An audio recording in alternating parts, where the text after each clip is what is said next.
Le jeu est constitué de plein d'éléments. Vous avez la règle du jeu, très simple.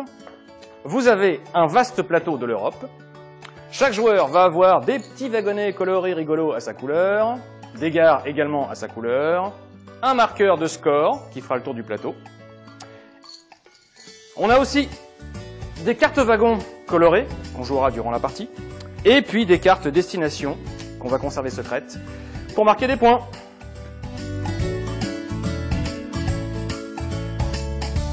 Le but du jeu, c'est de marquer le plus de points. Pour ce faire, il existe 4 manières. La première, ça va être de prendre possession d'une route sur le plateau en posant nos petits wagons. Et on va immédiatement avancer le marqueur de score en fonction de la taille de la route. La deuxième façon de marquer des points, ça va être à la fin de la partie. Pour chaque gare qu'on n'aura pas utilisée, on marquera des points. Chaque carte destination à la fin de la partie que vous aurez réussi à valider vous rapportera les points indiqués sur la carte. Et enfin, il y a un petit bonus. Pour le baron du rail qui aura réussi à faire le trajet le plus vaste, ininterrompu, 10 points, et 10 points, c'est pas rien. Attention, à la fin de la partie, chaque carte destination qui n'aura pas été validée vous coûtera le nombre de points indiqués. Alors prudence.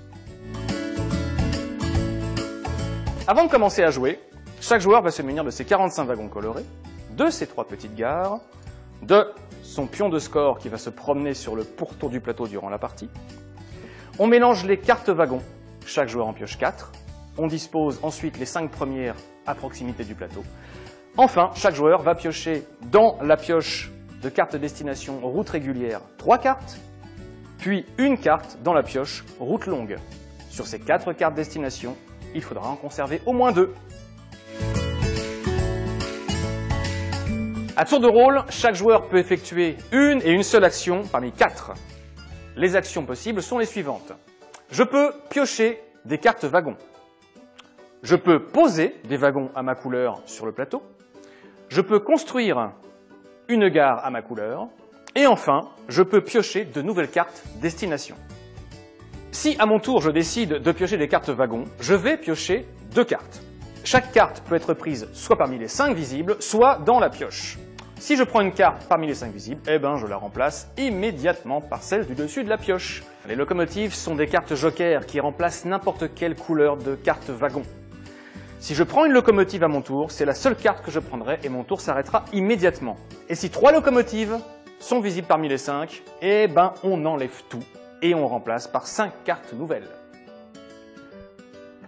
À mon tour, je peux décider de prendre possession d'une route, si j'ai les bonnes cartes de la bonne couleur.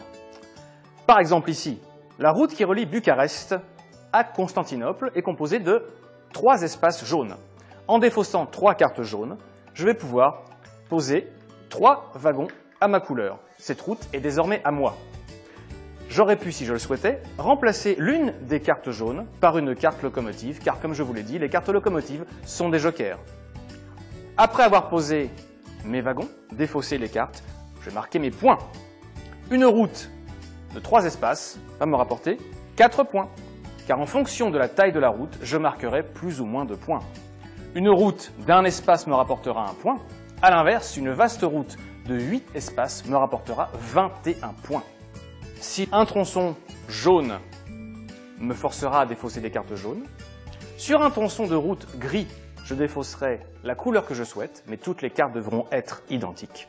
Les ferries sont des routes grises qui nécessitent de jouer des locomotives. Par exemple ici, pour relier Sochi à Sébastopol, je vais défausser une carte jaune, par exemple, et une locomotive, comme indiqué. Puis je pourrais poser mes 2 wagons et marquer mes points sur la piste de score. Enfin, je peux décider de prendre possession d'un tunnel. Les tunnels sont les routes cerclées de noir sur le plateau. Les tunnels nécessitent une petite prise de risque. Pour relier Bucarest à Budapest, je vais devoir défausser 4 cartes. Mais, comme c'est un tunnel, je suis forcé de piocher les 3 premières cartes de la pioche. Pour chaque carte de la couleur correspondant à la couleur que j'ai jouée, je vais être forcé de jouer une carte en plus de ma main. Si j'y parviens, je vais pouvoir placer mes wagons, les wagons à ma couleur sur cette route, et marquer les points correspondants sur la piste de score. Si je n'y parviens pas, si je n'ai pas en main les cartes qu'il faut, eh bien je récupère mes cartes, je ne pose pas les wagons, et les cartes de la pioche sont défaussées. Et mon tour est perdu et terminé. À mon tour, je peux également décider de piocher de nouvelles cartes destination. Que j'ai accompli les destinations précédentes que j'ai en main ou pas, d'ailleurs. Comment ça se passe? Eh bien, je vais devoir piocher 3 cartes destination. Parmi ces 3 cartes, je dois en garder une, mais je peux en garder 2. Je peux en garder 3, je fais ce que je veux. À mon tour, je peux également décider de construire une gare sur l'une des grandes villes d'Europe. Une des gares de mon stock à ma couleur. Lorsque je construis la première gare, je vais défausser une carte. Si je souhaite construire une seconde gare durant la partie, je vais devoir défausser 2 cartes identiques. Et s'il arrive que je veuille construire la troisième gare, je devrais défausser 3 cartes identiques. Construire une gare, ça sert à quoi? Eh bien, c'est très simple, à emprunter une route occupée par un adversaire. Par exemple ici, je souhaite relier secrètement Sarajevo à Zurich. Or, j'ai ici le joueur bleu qui me gêne car il occupe la route de Budapest à Zagreb. Eh bien, en construisant une gare à Budapest ou à Zagreb, en payant le coût indiqué précédemment, je pourrais considérer que l'une de mes cartes destination reliant Sarajevo à Zurich et empruntant ce tronçon est validée à la fin de la partie. Lorsqu'un joueur n'a plus que 2 wagons ou moins dans sa réserve, chacun joue une dernière fois et on compte les points. Pour compter les points, c'est très simple, on prend le score actuel de chaque joueur et on va y ajouter les cartes destination. Lorsque j'ai réussi une carte destination, ça me fait des points en plus. Là, 8 points. Lorsque j'ai raté une carte destination, ça me fait des points en moins. Ici, 5 points. On va ajouter les petites gares qui resteront dans la réserve. Chaque gare encore dans ma réserve, c'est 4 points en plus. Et enfin, il y a un petit bonus, et même un gros bonus, pour le joueur qui aura réussi à faire le chemin ininterrompu le plus long avec ses petits wagons. Et là, c'est 10 points, et c'est le bonheur. Et j'arrive ici, et j'ai gagné. Et voilà, vous avez toutes les cartes en main pour devenir le plus grand aventurier du rail. Vous aurez remarqué que sur le plateau, certaines villes sont reliées par 2 routes. À 4 ou 5 joueurs, ces routes sont utilisables. À 2 ou 3 joueurs, en revanche, si l'un des joueurs emprunte l'une de ces 2 routes, l'autre route est inutilisable. Les aventuriers du rail, c'est toute une gamme. Prolongez le voyage avec de nouvelles cartes et de nouvelles règles.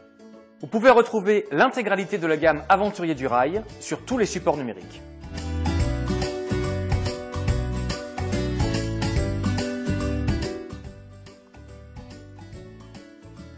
N'oubliez pas, vous pouvez prendre possession de n'importe quelle route sur le plateau, indépendamment des cartes destination. Ça fait toujours des points. Amusez-vous à bloquer les adversaires. C'est toujours rigolo. Vos cartes destination sont secrètes jusqu'à la fin du jeu. Ne révélez rien. Et n'hésitez pas à en reprendre en cours de partie.